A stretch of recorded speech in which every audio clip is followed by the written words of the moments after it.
y'all, welcome back to the homestead. Today I'm going to be taking you along with us as we do our morning chores. We're starting off with milking the cows. We do this every morning. A lot of people have asked us before if we start at like 5 o'clock in the morning, and we do not. We have been trying to move the milk cows up to about 6 o'clock in the morning, but it's just been so difficult. And the reason we wanted to move them up to 6 o'clock in the morning is because of the heat. It is like 93 degrees with a heat index of 113 every day. And so trust me when I say I want to move up the milking, but it never happens. So typically we start milking sometime between 7 and 8 a.m. And that means we are milking again between 7 and 8 p.m., which most of the time gets pushed to around 9 to 10 p.m. These summer days have been extremely long, and so because of that, our whole schedule is messed up.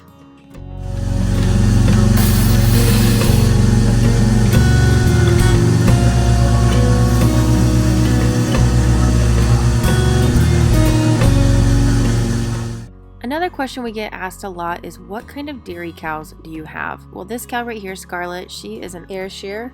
To the left is a purebred Holstein, Miss Reba McIntyre. Beside her is Olive. She is a Holstein Jersey Cross.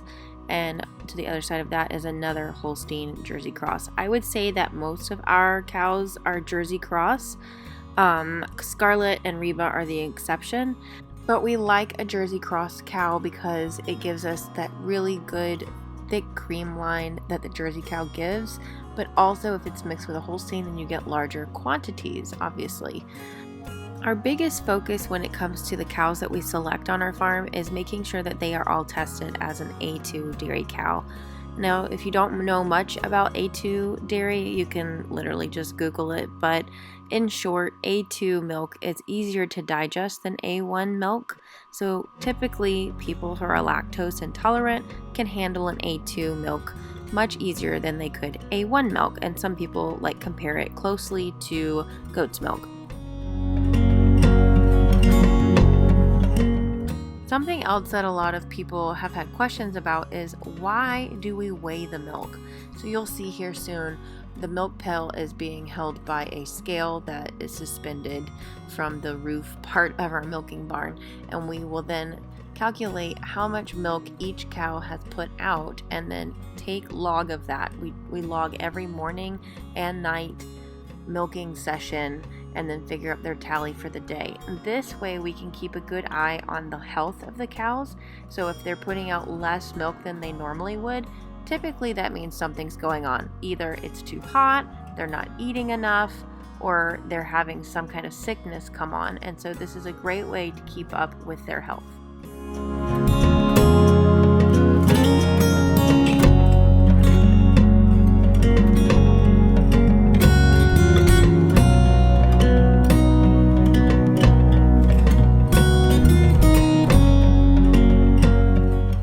On our farm, we like to calf share with the mama cows. So what this means is that once the mom cow has had her calf, we like to keep the calf with the mom and then share the milk.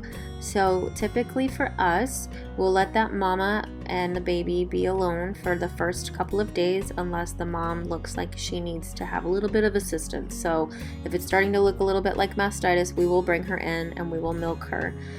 If we happen to do that and she's producing colostrum, we will also save that colostrum to be used in the future in case that we have an orphaned calf or someone else in the community is in need.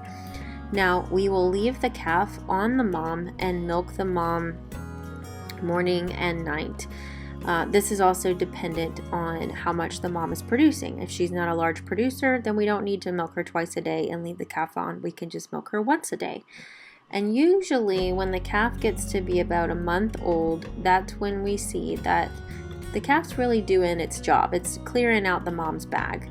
We will then take the calf and put it in a separate pen away from its mom, usually around the same time that we're milking the other cows at night, and then milk that mama cow in the morning and then let the calf be with mama the rest of the day. So it gives the calf 12 hours off and 12 hours on, and the 12 hours that the calf is off, we get to keep that milk.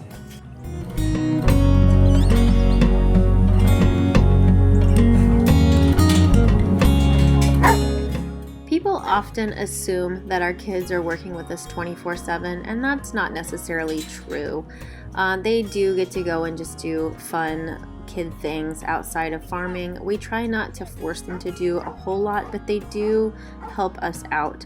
And I do require that if I'm in need of assistance and they are there and I ask them to do something, they better go do it. So here you can see Noah. He's my second child. He's the reason why we got dairy cows in the first place. He's moving the girls from the front pasture to the back pasture.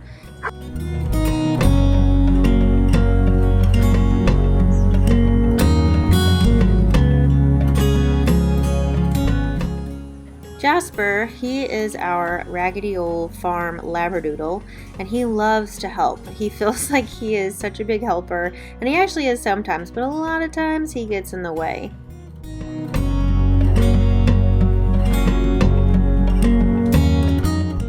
We take cleaning of our equipment very seriously here on the farm because the cleaner your equipment is, the longer your milk lasts. And also, who wants their milk to come out of dirty equipment? So we take care and pride in how well we clean our equipment.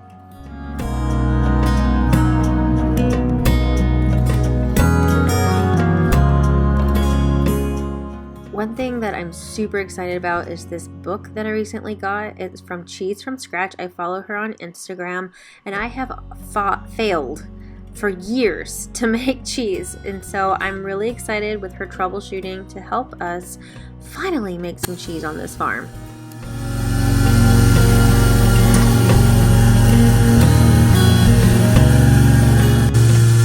But that's it for today. Thank you guys so much for tagging along with us this morning as we got the cows milked and out to the back pasture. If you've liked this video, please like and subscribe to follow along with more of our vlog type videos and other videos with recipes and how we do things here on the farm.